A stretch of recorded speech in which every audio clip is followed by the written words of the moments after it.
Hi guys, and welcome back to the channel. Rudgy aka the Doctor. If you've stumbled across me and you like what you see, please hit the subscribe button. It helps me enormously. Big shout out to those of you who visited the Ko-fi and PayPal site this week. In fact, some of the PayPal, I'm truly humbled by that, and thank you so much for your support. It really will help. As you know, I'm having problems with the camera and the laptop and all that sort of stuff. It's all getting a bit dated now, and it's all struggling, so I need to replace that, and it all costs money. So anyway, enough of that. I hate talking about that sort of stuff. So what have we been doing this week? Well, as you can see, beautiful day here in Dartside Keighampton. Luckily for me, the boat was pushed right to the back of the yard because it's going to be here for a while unless it sells, because it is on the market. It will probably be on with Network Yacht Brokers. They're looking at it at the moment. Lucas Yachts, they were going to put it on there, and Paul Singer also knows of the yacht. He hasn't put it on his books, but he knows about it. So if you contacted him, he would find a way of getting to me and sorting the sale out. And of course, A&J Thomas Boat Builders, Jenny and Andy are close friends of mine, so they have the keys. So what have we been doing this week? Well, I've been working on the boat. I've been clearing stuff off it because you can't leave your personal stuff on if it's on the market. People don't want to see that, apparently. So now my life is in either the van or, and most of it is at the Bucket's house. Pat Bucket, my sister from another mister.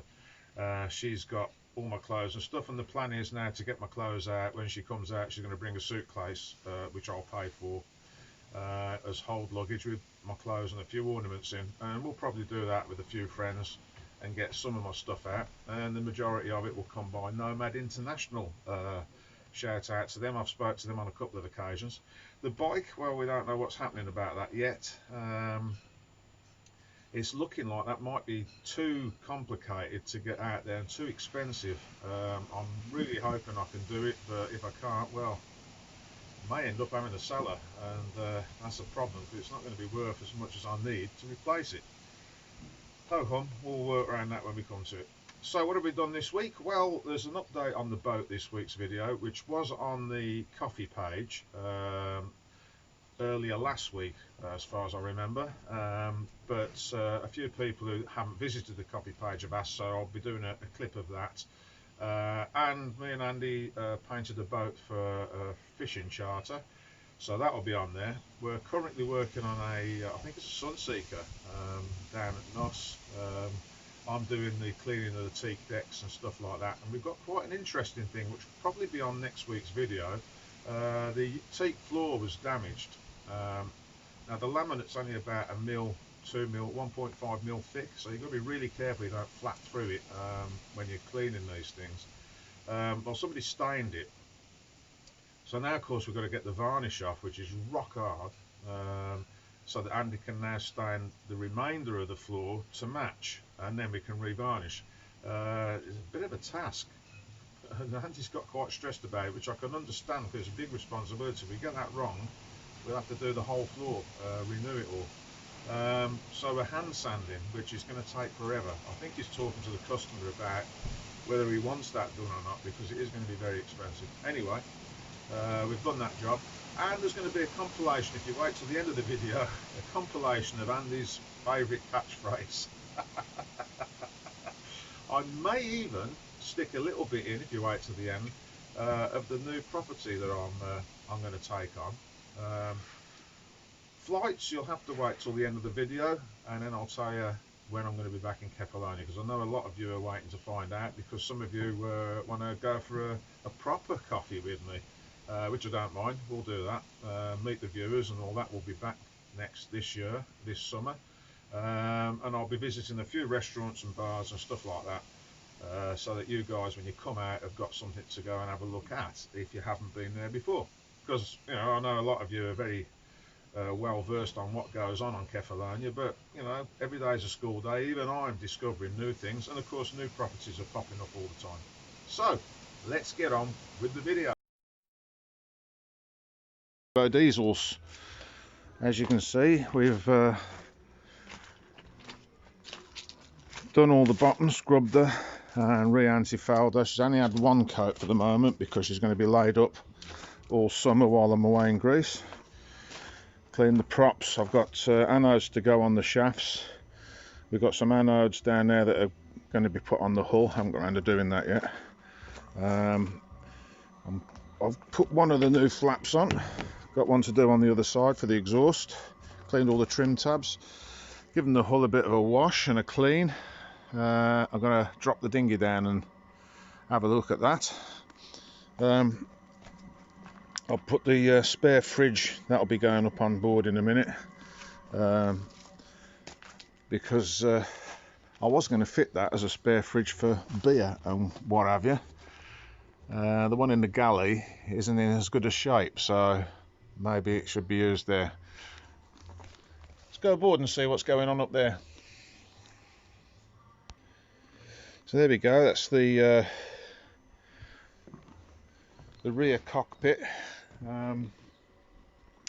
Bit untidy up on the flybridge at the minute because the fenders have to be stored somewhere, and I'd rather have them on the flybridge. So we'll go along to the bow. Got the original Seawolf windlass for the anchor. There's 100-footer chain in the locker. There's two anchors. There's the one that came with the boat originally, I think, and then the one that Andy gave me.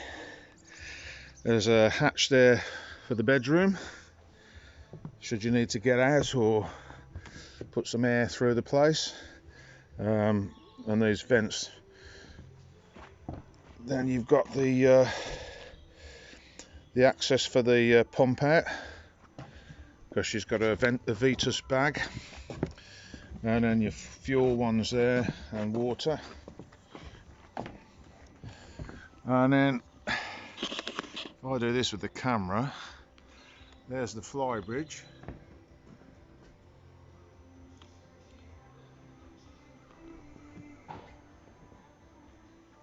As I said, it's a bit untidy up there at the minute because I'm storing all the stuff.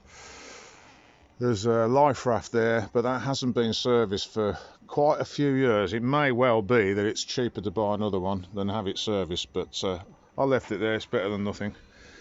There's a spare 1.5 horse Mariner there to go with the dinghy.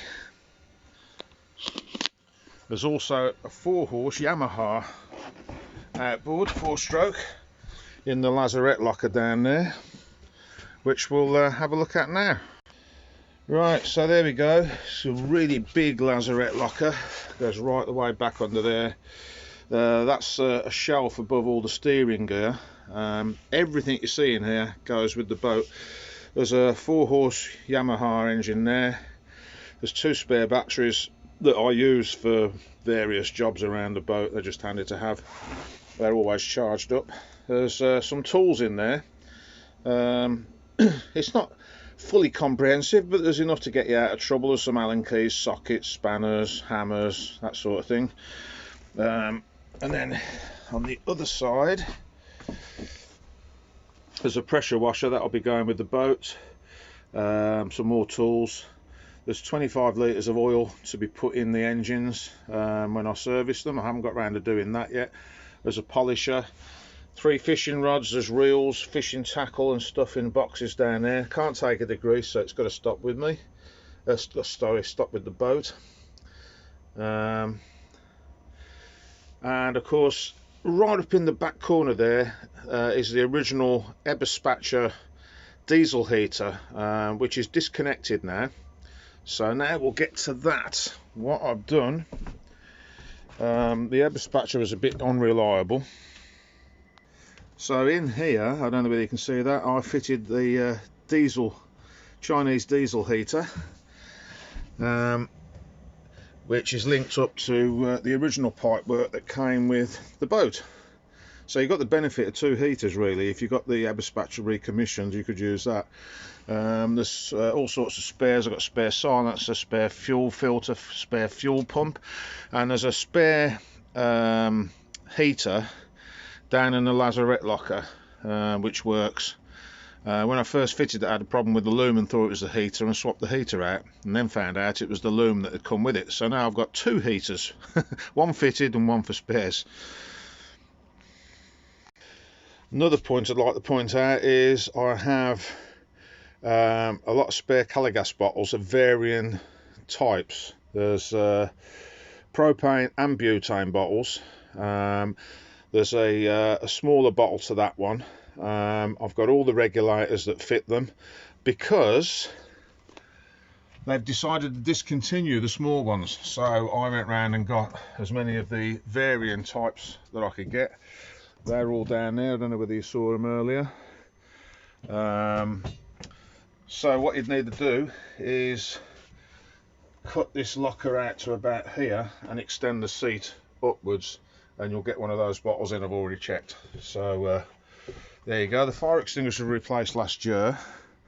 There's one there, and then on the other side of that bulkhead there's one there and one there as well. So into the saloon. Right, shut the door because I've got the heater going. Over here at the moment there's a telly. The telly is the only thing on the boat really that doesn't go with the boat. That was borrowed off a friend of mine, as the telly I have was playing up. I still have that one, it's on board and it will go with the boat. But should you so wish, there is, if you look at this side of the boat, you see the bench seat in there. Well, I have the bench seating that fits in there still, which will go with the boat, so you could put that back to seating. The table, the coffee table, the glass coffee table, it's called the Mermaid. It's an American company that make that. I wouldn't mind taking that to Greece if it's not required on the boat, but as far as I'm concerned it stays with the boat for the moment, unless somebody doesn't want it, and then I'll take it off. Right, let's have a look. Up here you've got your auto helm, anchor drag depth finder, radar and plotter, and then your normal control panel there for a Princess yacht of this age, with your engine hours and stuff. VHF, which came with the boat originally, and it still works. Bit confusing because some of the numbers have changed over the years apparently. And then of course your throttle controls, and there's 2 bilge pumps, midships and engine room, and your 12 volt switching panel there. There's I think there's 2 or 3 life jackets in there, and the one that I used to wear, which is there, that goes with the boat. So you can see it's a very pleasant place to be really. It makes a great liveaboard. There's another echo sounding, I believe anyway, depth finder. I've never used any of this equipment, by the way. It does work, but of course you get everything on your phone now. Auto helm and depth finder are probably the few things I have used on the boat when I've been out. So galley is the next thing. So there you go. There's a fridge, which I said I've got a spare one downstairs. They both work. It's just that the one downstairs is in slightly better condition than that one, so I thought I'd keep it as a spare. Got eye level oven and grill there, 4 burner hob. All the pots and pans will go with the boat, apart from one of the woks, which I'm keeping. 2 sinks. And incidentally, I'd forgotten to mention this. The hot water used to have a 25 litre calorifier tank. I fitted a 55 litre calorifier tank because I've got long hair, as you can see, and the 25 litres wasn't enough to have a good shower. Bearing in mind this boat has 2 showers on board, which we'll go and look at now. So this is the day heads. As you can see, there's a sink there, hot and cold running water. There's a shower there with the shower curtain, and the toilets there. Those go down into a slop tank, which is then pumped over the side by a whale gulper pump, which wasn't cheap, and I fitted that last year, so that's fairly new. There is an isolating switch for it down there, so you can switch it off manually. Then the other side of the companionway, we've got another berth with 2 beds. There's a twin tub washing machine that will go with the boat, and there's the old telly. That's the box for the one I'm using at the minute, but that's the old telly there. We've got hanging locker there, big mirror, and some storage along the sides there. There's some light in there and there, and of course the one up here, if I can find the switch, there we go, and coat hooks there to hang your coats and stuff on. There's also locks on all these doors. Then we've got the big master suite, owner's cabin as they call it. Let's put the light on for a minute. There we go, got the light on there so you can see. That is a very big bed, I have to say. Not a lot more I can say about that really. There's plenty of storage. There's a hanging locker there. There's a big mirror behind this door. Oh, and of course the electric heaters, which probably have seen better days, but they do work. I don't use them very often because they're expensive to run, aren't they, electric heaters? But they'll stay with the boat. And then of course we've got the ensuite in this bedroom. Nice shower, and a sink, hot and cold running water as usual. Oh, and there's a mirror in there as well. Which is another interesting point actually, while we're on the subject. Got a toilet there, but while she's ashore I have a portaloo which will go with the boat as well. So yeah, she's made a very comfortable liverboard for me for the last, getting on for 4 years now, and I'll be sad to see her go. I'm not in any major rush because I need somewhere to stay when I come back to the UK for work, although I have been offered some digs. As you can see, it's quite a spacious boat really, quite a lot of room on her. These Princesses were very good design. I said to the broker who's just been that Princess have not really changed the layout much. There's a microwave there, and of course there's all these plates, they are going with the boat, and the cutlery. There isn't a lot of cutlery, but there's enough. There's some bowls in there. Like I say, all your pots and pans, they'll be going. So yeah, the service work, as you can see from the outside, has started to take place. I don't think I'm going to get it all done before I go away to Greece. So my plan was, moving forward, if I keep the boat, the service work will be finished November when I get back. I will do it then. We'll put 2 more coats of anti-foul on and splash the boat, and then I'm taking it down to Plymouth probably to haul up there if the boat doesn't sell. So if somebody made me the right offer, I would let it go for quite a bit less because they will have to do the maintenance work. Off the top of my head, the steering cable downstairs I've disconnected because it had seized up. They're about 150 quid. Probably take you about an hour at the most to fit it. Dead easy job to do. It's a DIY job really. So that needs doing.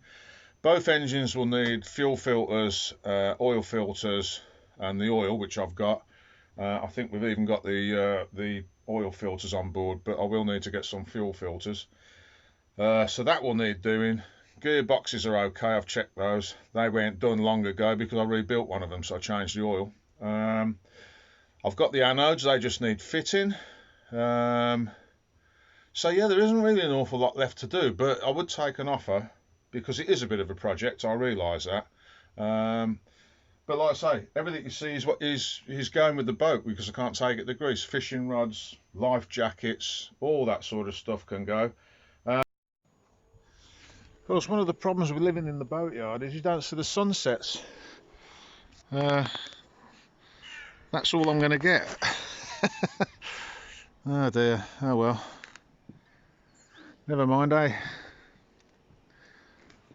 I'm going in, it's getting cold. And he's mucking about again. So today on Rudgy aka the Doctor, we're fixing boats, which I'm very pleased about because I don't like working on cars anymore.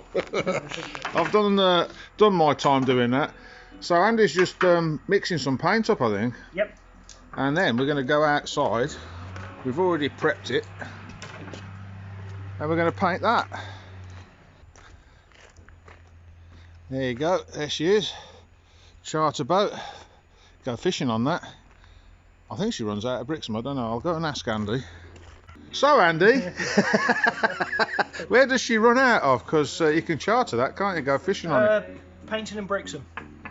Yeah. There you go. I've been out on it myself and I've caught pollock up to £23. What you do in the privacy of your own fishing boat. It's all pollocks to me. No, but I'd highly recommend them. They're brilliant. Yeah. They take you to the right marks, you catch lots of fish, and they're reasonably priced. So you get a feed of fish to take home. Yeah. And an enjoyable day. So. And I have a very shiny red boat in a minute. Yep. And that'll get smashed about by fishing weights. Yeah. Yeah. Always try to leave a job gleaming. So we best crack on, and I'll show you in a minute, which will be like a second to you lot, a few hours to us probably, what she looks like when we're done. Here, this is how Andy likes to clean his equipment. I think it's just, I don't know whether he's sharpening the axe up there or... Bit of both, really. It's everywhere. Yeah. On So the face and... we've painted the boat. Well, I say that Andy has because yeah, I did cover some of it up with some stones. You've been busy painting stones, haven't you? Trouble is, the stones don't pay. Oh well. Oh well. Poor Roger. Can you pour paint all over the floor? Roger can. See, Roger cry. Yeah. Anyway, look at that. It's a reflection of the step ladders in it, which is a good thing because if you couldn't, then you know.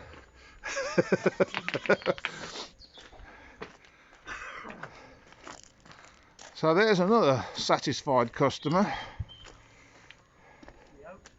Yeah, we hope.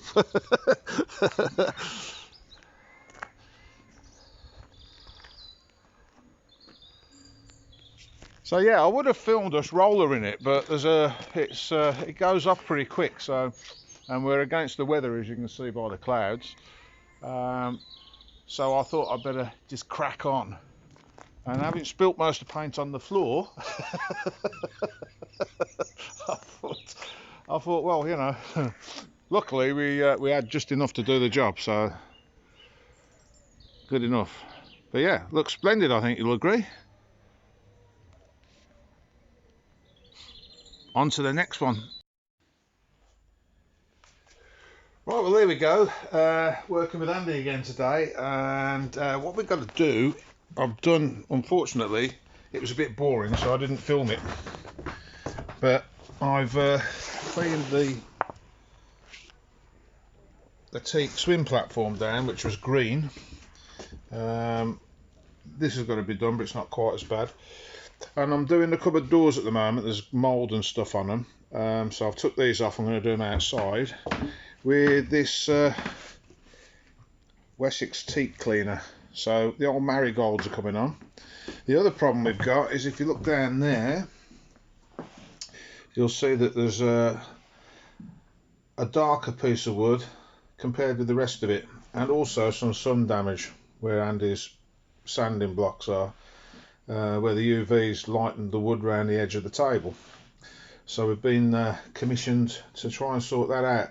We're having to think about that. Me and Andy have been sanding them most of the morning, and we've only managed to do that little bit there.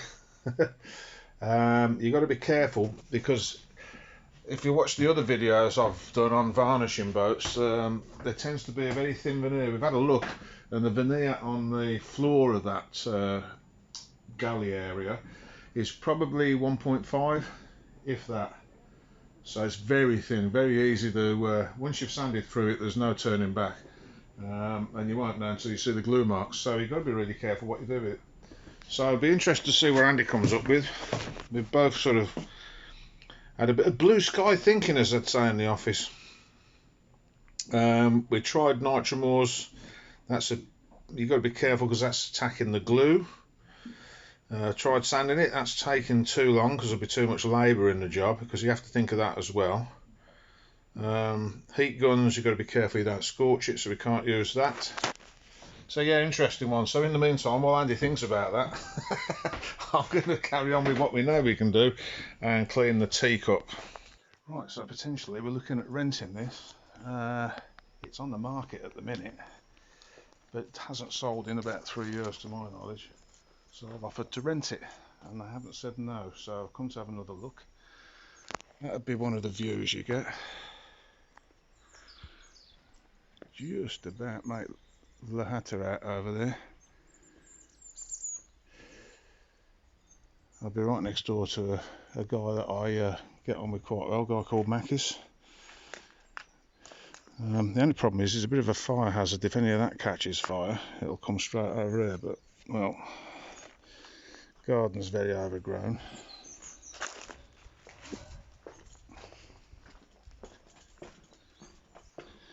Big walk round balcony.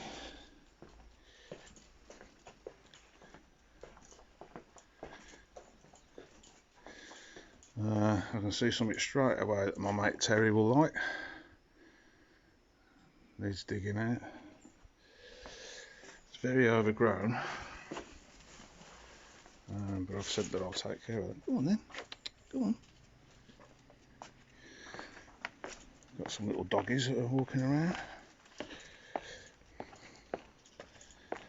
So that'd be the driveway, and that's the entrance to the property. Then under here, a massive store. And the rest of your garden.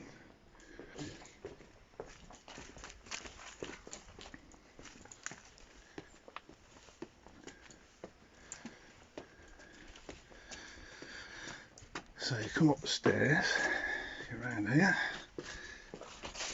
It's got air conditioning, I don't know how good those are. So, straight in we've got the living room. So here's one bedroom. There's a table for outside there. There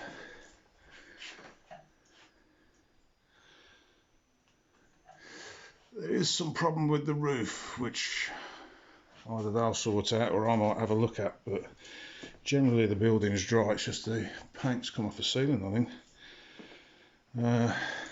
So this is the kitchen. So then we come in here and there's a bathroom.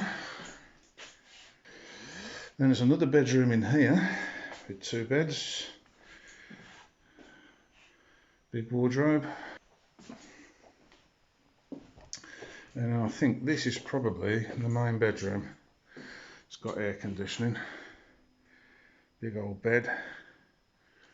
And dressing table. As you can see, it's got a bit of a leak in the roof there. Having said that, for the last 7 or 8 months we haven't had any rain, so it wouldn't be a major problem until about now. So the roof's going to need to be done. So yeah, this could be the new Rudge Mansion. Okay, so that was this week's video. As I said earlier, I have some news. I'll be flying back to Kefalonia on the 14th of March, not the 10th. There was a massive layover on the flights I've been looking at, which I hadn't noticed. So if you're going to do the island hopping thing and fly this time of year and fly into Athens and then onto the island, make sure that you check the layover on the flights, because some of them you need a hotel or something, and of course that puts the bill up. There were flights earlier, but it's all down to money, as you realise with me. I'm not a wealthy person, so everything's done on a shoestring, so I find the cheapest flight, and unfortunately that's the 14th. I wanted to go back a bit earlier, but never mind.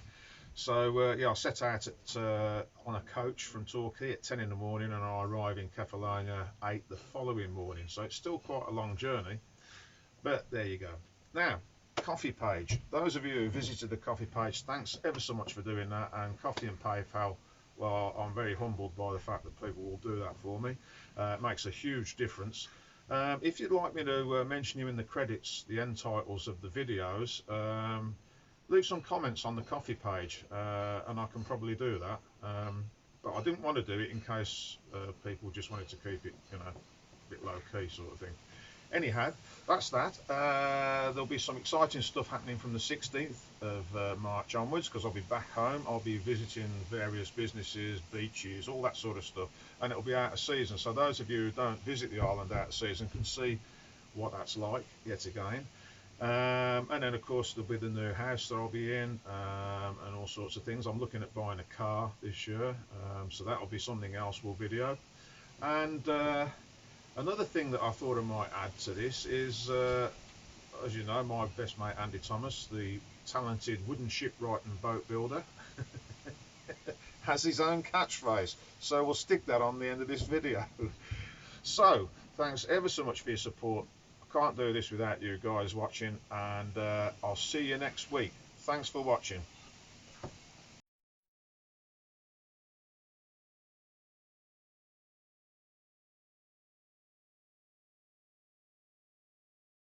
Doing, Andy? Mucking about.